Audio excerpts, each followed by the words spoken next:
cómo se va transmitiendo de generación en generación, y volvemos un poco a la idea hasta que comentábamos del Toledo, ¿no? como el judío, de ir pasando de generación en generación. Bueno, aquí lo que tenemos es la catedral, y bueno, es una catedral gótica, no me voy a meter mucho en el rollo más técnico, solamente os diré que es del siglo XIII y se sigue construyendo hasta el siglo XV. Responde a un modelo que se llamaba modelo francés, que en principio debería tener una fachada en H, pero veis que le falta una columna, o sea, una torre. Eso no se sabe muy bien, hay distintas hipótesis de por qué no se hizo, ¿no? En principio debería tener una ahí y luego ya no.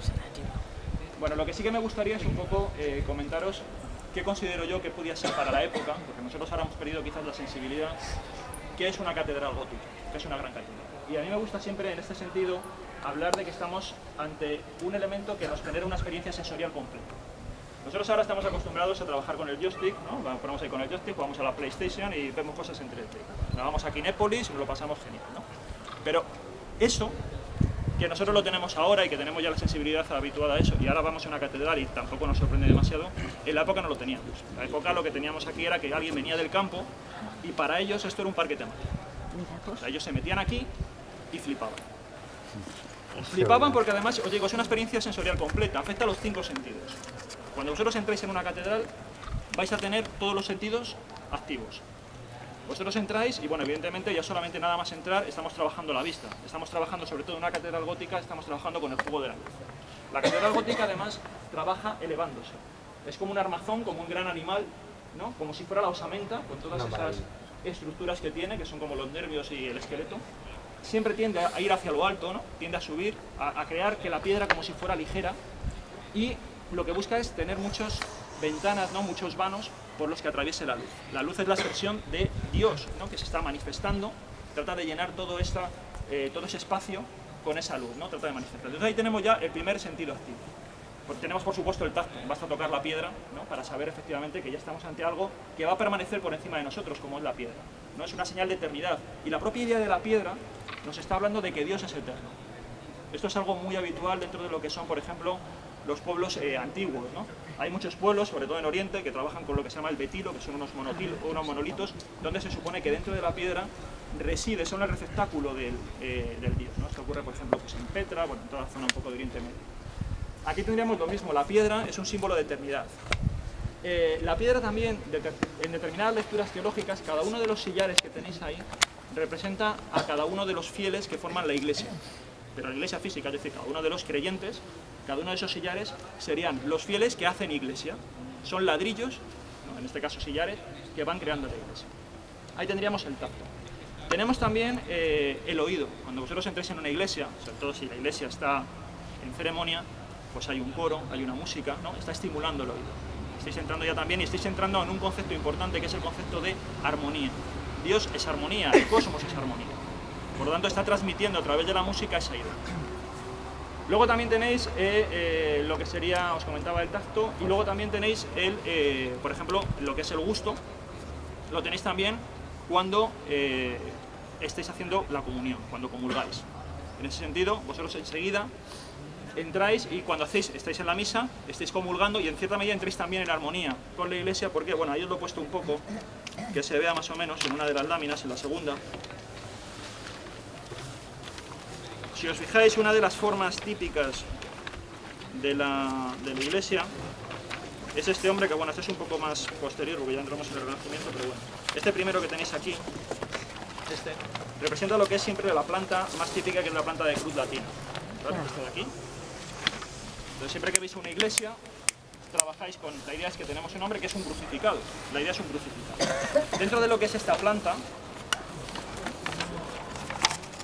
aquí también tenemos, aunque no lo parezca, aunque aquí la planta adopta un poco una perspectiva un poquito más basilical, lo que tenemos también es una cruz. Lo que pasa que lo que son los brazos de la cruz se han ampliado y se han convertido en naves, pero realmente tenemos una cruz. Tenemos el crucero y una cruz. Bueno, nosotros cuando estamos comulgando, donde está más o menos la boca del individuo es donde está el altar. Y nosotros cuando hacemos la comunión, ¿no? Cuando entramos en la Eucaristía, lo que hacemos es comulgar en ese punto, ¿no? Que es, ya digo, a la vez representa un poco la boca del crucificado. Esto es muy importante porque, si os dais cuenta, también hay una cosa muy curiosa que ocurre en el cristianismo, y que es lo que podríamos llamar una especie de canibalismo simbólico. Nosotros nos estamos comiendo a Dios. Entonces es un acto de canibalismo. Realmente nosotros estamos haciendo una ingesta del Dios, que es algo muy corriente que ocurría ya en los ritos paganos, donde tú comías los alimentos mismos que le dabas a Dios. Entonces tú realmente te comes a Dios. Y de hecho, lo que te dice la doctrina católica, no te lo dice la protestante, pero lo que dice la doctrina católica, es que hay un milagro real, que tú te estás comiendo y te estás bebiendo la sangre y la carne de Cristo, que es lo que se llama el milagro de la transustanciación, que consiste en lo siguiente. Desde el punto de vista del creyente, tú ves que eso es pan y vino, pero realmente se ha transformado en sangre y en carne. Realmente, aunque digamos la apariencia es otra, pero tú realmente te estás comiendo a Dios, eso es así. Y eso es un milagro que se produce cada vez que el sacerdote que está ordenado tiene capacidad para hacer la Eucaristía. Entonces, todo ese tipo de cosas están ocurriendo aquí, ¿no? En este, ya digo que es como una gran escenografía. Hay una cuestión más dentro de esto. Decía que es una experiencia sensorial completa en todos estos 5 sentidos que afectan a la Iglesia, pero además de esto, que sería más bien una especie de manera de sintonizar con el lugar, ¿no? De entrar en él y sintonizar con el lugar, y que nos afecte de esta manera que os estoy comentando, además la Iglesia busca entrar en sintonía con el cosmos. Y lo que busca es que realmente sea una representación del espacio y del tiempo general. ¿Cómo entra en esa sintonía con el cosmos? Bueno, pues también aquí podríamos hacer una lectura que han hecho determinados teólogos, y es que tiene que ver la Iglesia con los 4 elementos que en el mundo antiguo se pensaban que constituían el universo. En la Iglesia tenemos también los 4 elementos. Tenemos la tierra, porque evidentemente, aparte de que está aquí, veis que todo lo que es la piedra ha sido sacada de la tierra. Tenemos, por supuesto, el aire, con lo que os comentaba de toda la luz que va entrando por los diferentes ventanales. Y tenemos también luego el agua, porque tenemos los pilares de agua bendita, tenemos las pilas de agua bendita, ¿no? Que también representarían el agua. Y tenemos el fuego, porque tenemos también todo lo que son las velas, las lucernarios que se utilizan, ¿no? Ahora, se me olvidaba antes también otro de los 5 sentidos, el olfato. Tenéis el incienso, que se consume, ¿vale? O también las velas, pero sobre todo sería el incienso, ¿no? Como se juega todo por el tema de los incensarios y tal. Entonces, lo que os decía, aquí tenemos igual 4 elementos, 5 sentidos, y además es una representación del cosmos, porque a Jesús, a Dios, se le representa siempre como arquitecto, como el arquitecto del universo. Ahí os he puesto también otra representación de una de las imágenes medievales más típicas que hay, que es esta Biblia Moral de París, que es donde tenéis a Jesús, o a Dios, haciendo el universo. ¿Y cómo hace el universo? Lo hace con un compás, y también lo hará con una escuadra. A través del compás y de la escuadra, tú puedes crear cualquier forma geométrica. Y eso van a ser luego los símbolos que se utilizarán en la masonería. La masonería, efectivamente. ¿Vale? Con eso lo que tú estás haciendo es el sumo arquitecto, el gran hacedor, ¿no? Con esos 2 elementos eres capaz de forjar mundos. 3 veces 3. Y entonces, aquí lo tenéis en ese sentido de gran constructor. Bueno, entonces se entiende que si el cosmos está hecho a través de la escuadra y el compás, cuando yo quiero hacer algo, una representación del universo que esté en sintonía también con el cosmos, lo tengo que hacer valiéndome de esos mismos instrumentos. Y es en ese momento cuando surgen las catedrales, tratando de emular la obra de Dios a pequeña escala. Y de esa manera conectamos lo que es el microcosmos con el macrocosmos, dentro de el orden geométrico que ellos entendían que estaba hecho el universo, que hoy es muy distinto, a través de otras historias ya no se piensa igual, ¿no? Pero dentro de lo que era la época, buscaban que se conectaran de esa forma, ¿vale? Entonces sería un poco el panorama así, simbólico, y que es una cosa que os vale para cualquier catedral, ¿no? Hay también otra cosa importante, que es cómo está orientada. Todas las catedrales, todas las iglesias medievales, luego en el Renacimiento esto cambia, en el Barroco cambia, están orientadas siempre de este, o sea, lo que es la parte del altar, el ábside, está orientado siempre hacia donde nace el sol, hacia el este, y a los pies los tenemos hacia donde está el oeste, ¿no? Si os fijáis también, es una cosa curiosa, porque si nosotros tenemos esta planta, el creyente siempre, la entrada principal suele estar aquí, aunque luego puede variar, pero en principio suele estar aquí. Lo que estamos haciendo es avanzar desde la oscuridad, puesto que estamos en el poniente, hacia la luz. Entonces, según vamos caminando, vamos acercándonos desde la oscuridad hacia la luz. Y también estamos avanzando desde lo terrenal, que son los pies, hacia lo más espiritual, que es la cabeza. ¿Vale? O sea, todo ese tránsito es lo que hacemos cuando entramos en una iglesia. O sea, que como veis es muchísimos impactos de información de mucho tipo, muy sutiles, ¿no? Que están concentrados en todo esto que es como una gran caja de resonancia de símbolos, de mensajes de la época. ¿Vale? Más o menos esa sería una idea. Y ya digo que os vale para cualquier iglesia.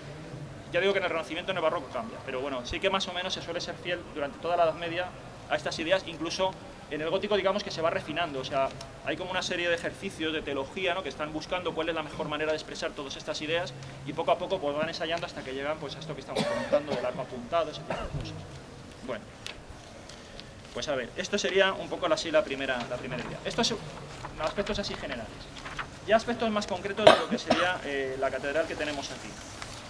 A ver, bueno, aquí hay, como digo, hay un montón de cosas, a ver si no me descuido aquí la chuleta.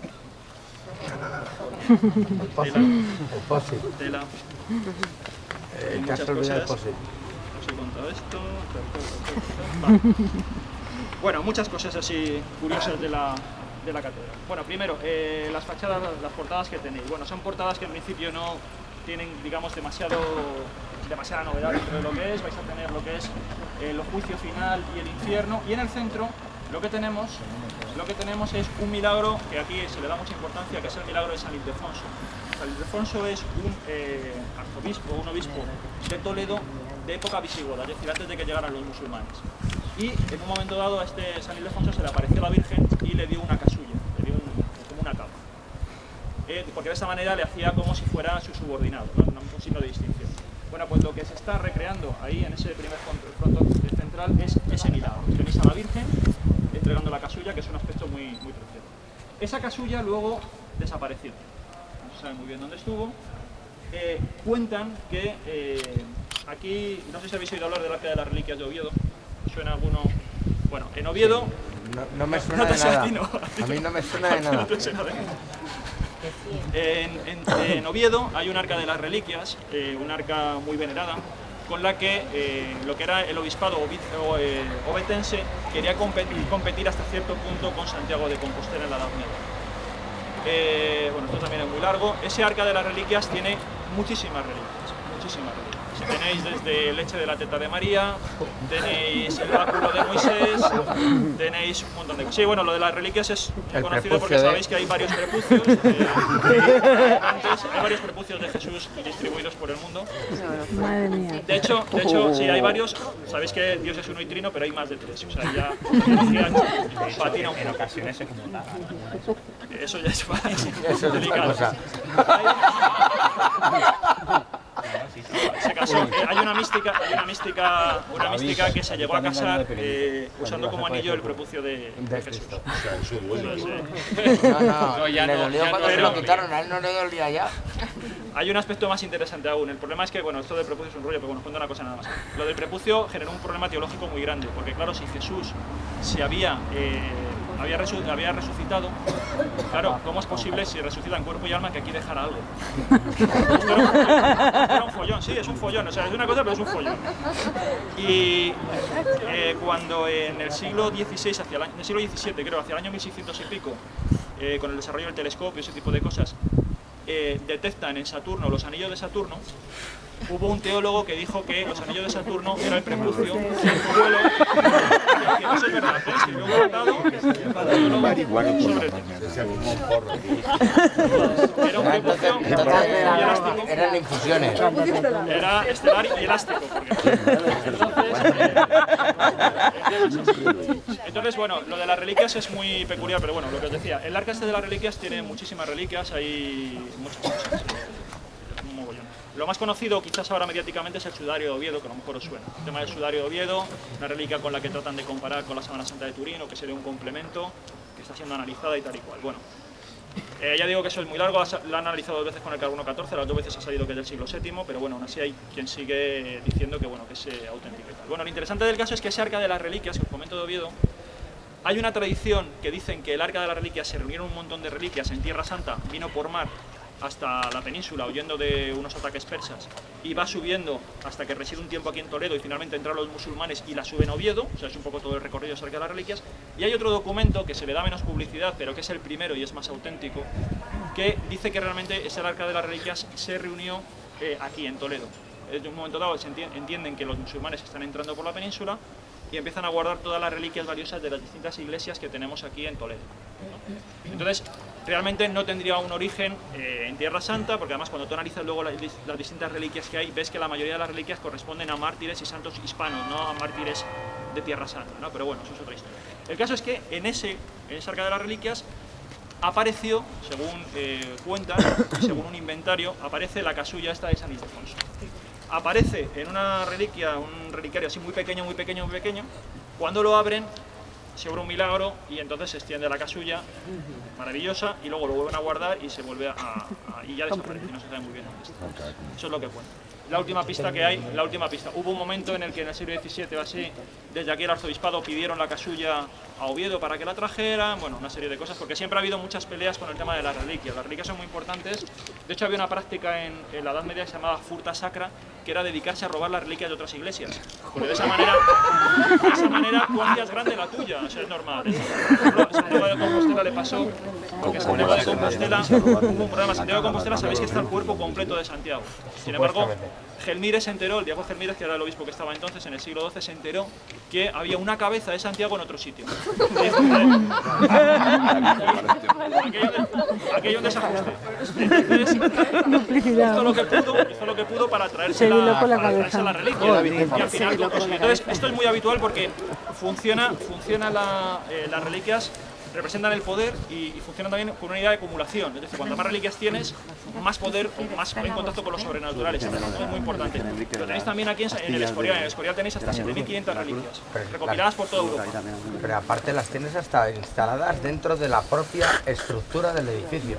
Las tienes colocadas como para rayos. Las bolas del este colocaron reliquias para que así no hubiera rayos, ¿no?, que afectaran a lo que es la estructura del este. Entonces eso es bastante habitual, ¿no? Bueno, entonces, ¿para qué os decís? Bueno, sí, lo de la casulla de San Ildefonso. Bueno, aquí hay una reliquia también un poco curiosa de esta que os decía, ahora que os cuento lo del furta sacra, el robo de reliquias. Aquí hay una moneda de Judas. Sabéis que a Judas, según el Evangelio, le pagan 30 monedas, creo que eran, 30 monedas. 3 euros. Pesetas.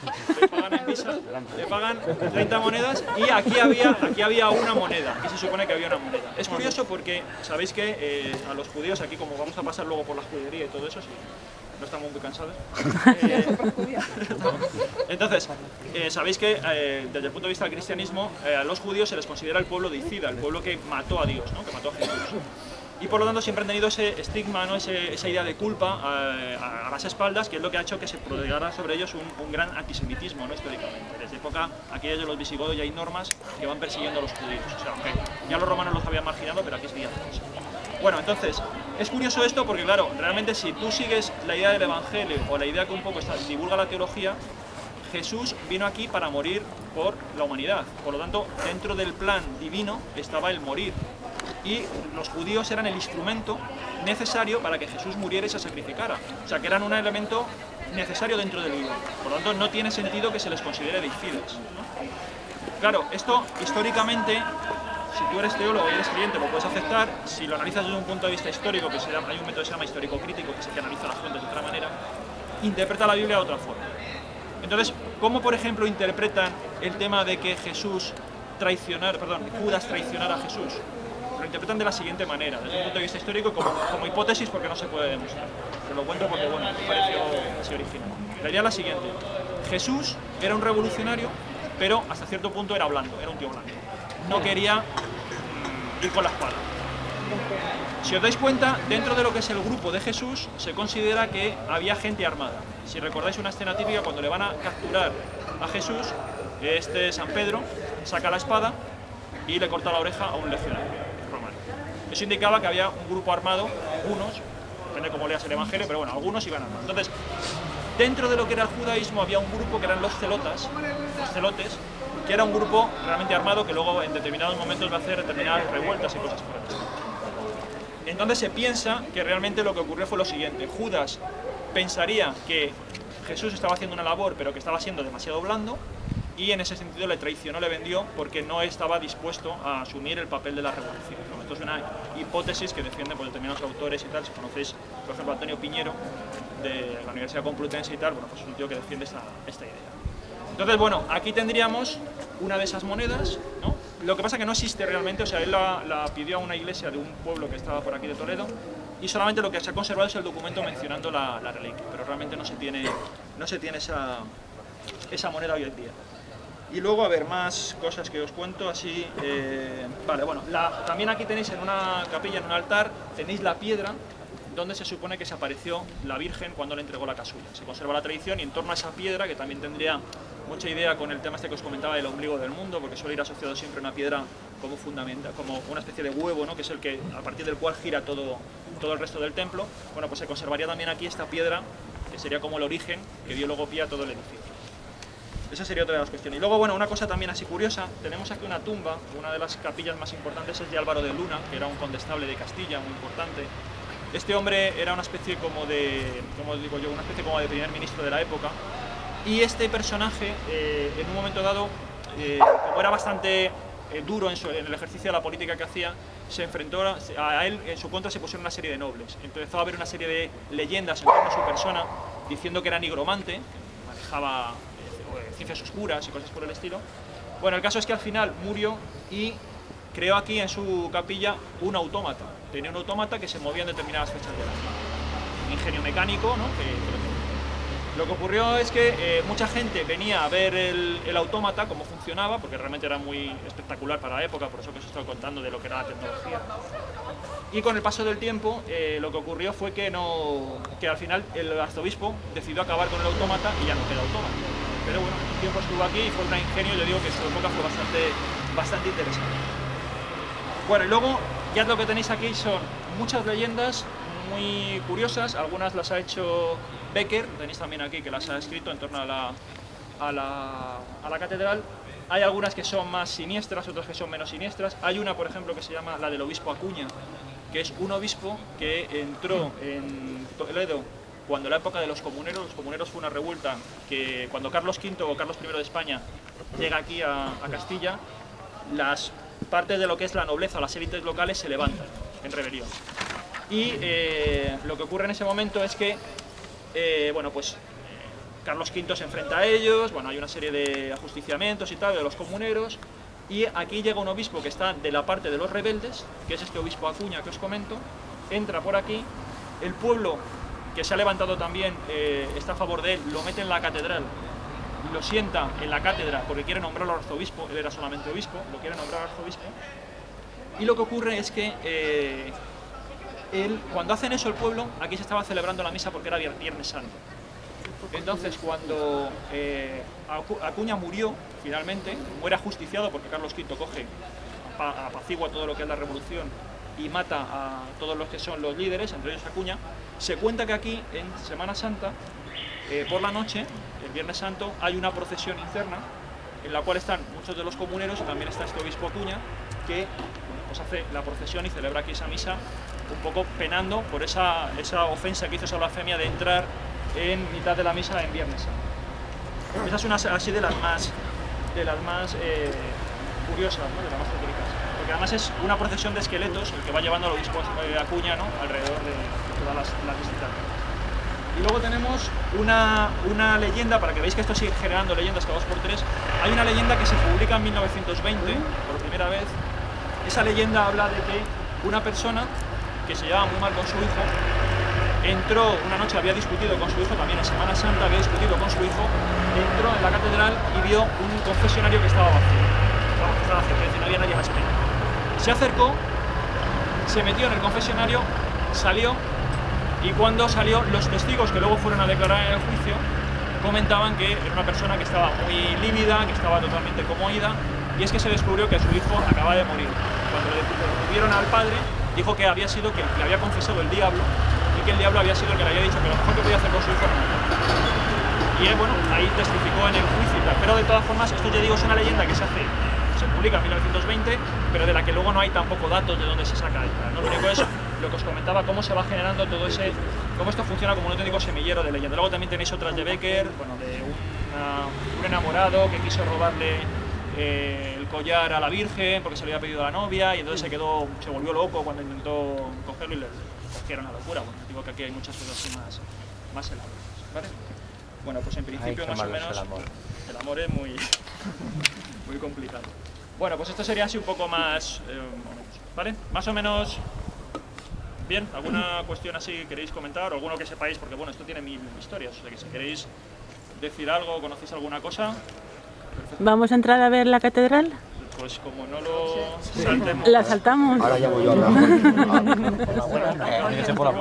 Pero luego No sé, este de la fiesta os digo ya. alguna cosa. Aquí lo que tenéis, esto es el Palacio Arzobispal, y aquí lo que tenéis es el ayuntamiento. Con una El uña... Palacio Arzobispal, a ver si... Luego quería ver otra parte, pero bueno, diré que aquí, por ejemplo, en el... No tanto, no, que pero no sé si lo si veremos, eso os lo digo, porque además aquí estoy muy bien sentado. Entonces, hay dos arzobispos que son bastante interesantes dentro de lo que ha sido Toledo. Tenéis un arzobispo que es el arzobispo Carrillo, que era alquimista. Bueno, ¿El qué? Ah. Este arzobispo es un arzobispo además del siglo XV. Este arzobispo es curioso porque las fuentes dicen que era alquimista, pero que decían que era alquimista en el sentido de que lo que quería era conseguir transformar el plomo en oro, ¿no? Iba por esa vía, no era quiero ser un sabio y tal, ¿no? Iba por esa vía un poco más nada material. espiritual, vamos. Lo curioso del caso, si no era Luis Silvani, no, iba por otra. Ya. Entonces este hombre se dedicó a pagar a muchos alquimistas, en la época está documentado con fuentes del siglo XV, con distintas crónicas, y la excusa que dan es que él quería tener mucho dinero para poderlo repartir a los pobres, ¿no? Eso es lo que Cuando guardas había solo. algo Que te es un sobre para grupo poder muy dar. desconfiado. Sabemos.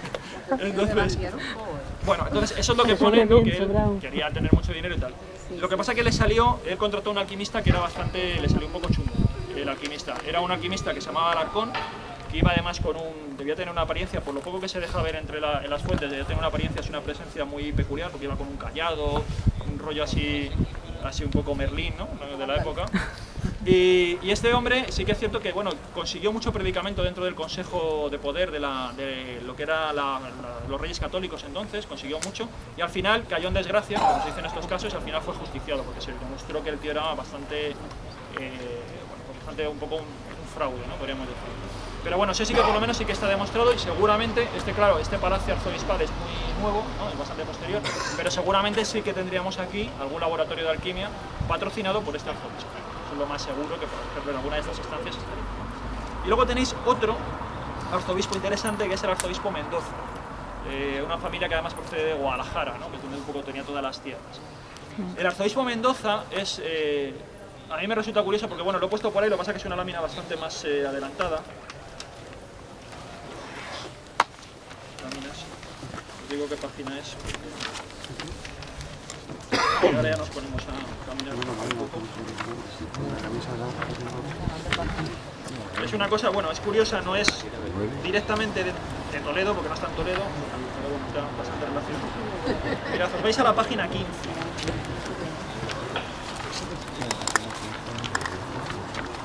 Esto de aquí, esto que tenéis aquí abajo. ¿Esto? Bueno, esto de aquí es el Titulus Crucis. Es el título, sabéis que el INRI, que aparece en la cruz de Cristo. Bueno, pues a ver, el arzobispo Mendoza, además de ser arzobispo, era cardenal de la Iglesia. Y era un hombre que tenía una gran devoción por la Santa Cruz. Aquí, por ejemplo, tenéis el Hospital de la Santa Cruz, que lo fundó él. Él también, por ejemplo, cuando se toma Granada, estamos hablando de esa época, del año 1492, él también coloca el pendón, que su símbolo era una cruz, lo coloca también dentro de lo que es la Alhambra. Y cuando si consigue ser nombrado cardenal en Roma, pide que le den la administración, porque cada cardenal tiene que llevar una basílica, la basílica de la Santa Croce en Jerusalén, ¿no? Esta basílica de la Santa Croce es una basílica que supuestamente estuvo fundada por Santa Elena, que era la madre de Constantino, que es el primer emperador, que no se sabe si era cristiano o no, o si se canonizó a última hora, pero bueno, digamos que es el que en principio legaliza el cristianismo. Y esta Elena había ido a Jerusalén, es la patrona de los arqueólogos, en cierta medida, porque va a Jerusalén y consigue recuperar la cruz de Cristo, según la tradición. Esto también es otra historia larga de contar y curiosa. Pero bueno, en principio la tradición lo que dice es eso, que coge la cruz, la lleva a la Santa Croce en Jerusalén, es decir, funda la basílica, y además se trae tierra de Jerusalén para que los cimientos de la basílica tengan también del monte Gólgota, tengan esa tierra, ¿no? Bueno, pues el cardenal Mendoza, cuando ya recibe la administración de la basílica, de la Santa Croce, hace unas reformas y en uno de los muros encuentran un pequeño cofrecito que se supone, bueno, aparece el nombre de un personaje que luego se investigó y parece que era del siglo XII, una cosa así, un miembro de la curia pontificia, y este personaje, bueno, lo que aparece es esto que tenéis aquí. que sería un fragmento, no el texto completo, sino un fragmento de lo que sería el INRI, ¿no? Que es donde aparece el Jesús Nazaret, rey de los judíos, ¿no? Que era un poco para burlarse en cierta medida, ¿no? El título que le colocaron un poco para mofarse de Jesús. Aparece escrito, tal como lo dice, creo que es el Evangelio de Juan, aparecería escrito en 3 lenguas, que serían el griego, el hebreo y el latín, ¿vale? Pero solamente aparece una parte, de hecho me parece que aquí más o menos se ve un poquito que es el Nazarenos, lo que coloca. Y hay una peculiaridad muy rara, y es que, bueno, sabéis que las lenguas semíticas se escriben de derecha a izquierda. Aquí todas las 3 lenguas se escriben de derecha a izquierda, hicieron así. Es una cosa muy extraña, que no tiene muy clara la explicación. Bueno, esto aparece así y resulta que esta reliquia, bueno, pues yo digo que aparece como un fragmento, no se sabe muy bien si es auténtica o no. Al final se ha datado, no hace demasiado, por carbono 14, ha demostrado que era, creo que era del siglo VIII o siglo IX, pero aún así, los que defienden que es auténtica dicen que, bueno, que la reliquia puede ser falsa, pero que el texto seguramente se copió del original. Entonces dicen que el texto es auténtico, pero la materia es falsa. Es decir, existió un original, se supone que estaba con desperfectos, y entonces decidieron copiarlo en un elemento nuevo. Eso es lo que comentan. Es posible que eso fuera cierto, pero bueno, es también un poco darle vueltas, pero también es cierto que esto cuando aparece en un momento dado, la reliquia esta, y aparece en el momento en el que aquí en Castilla acaba de triunfar Fernando el Católico y Isabel la Católica, acaban de conseguir tomar Granada. Han expulsado a los musulmanes de la península, por lo menos digamos que tienen ya todo el territorio bajo su mando, y se está hablando de hacer una gran cruzada y que Fernando haga una gran cruzada sobre Tierra Santa, para que Fernando el Católico sea como el gran emperador, el emperador un poco que también hablaba muchas profecías que tenía que venir, ¿no?, para salvar el mundo. Una especie no de Mesías, pero sí como de gran emperador, que luego también esto lo cogerán los portugueses, etc. Bueno, el caso es que da la casualidad de que en ese momento aparece la reliquia, que en cierta medida legitima que Fernando el Católico es el personaje que está designado, ¿no?, para encabezar esa cruzada, ¿no?, blandir la espada en nombre de todo lo que es el Occidente y enfrentarse a los musulmanes en Tierra Santa y revitalizar un proceso que eran las cruzadas, que llevaba ya muerto mucho tiempo. Ya desde que, por ejemplo, se disuelven los templarios y cosas así, ya nadie realmente luchaba. Entonces, bueno, aquí está la sospecha de pensar si fue una casualidad o si realmente alguien forzó que apareciera la reliquia, porque de esa manera decían, hombre, esto viene muy bien, ¿no? Ya hasta hay signos del cielo que están indicando que Fernando es la persona elegida. Y eso es lo que quedará la duda. Lo que pasó al final fue que no se llevó a cabo la cruzada porque el Papa recibió una suma de dinero de un sultán turco enorme, y ya a partir de ese momento la cruzada acabó. Y ahí quedaría un poco la historia, ¿vale? Bueno, pues en principio vamos a ir caminando. Entonces, si no nos quedamos... Conseguimos levantarnos.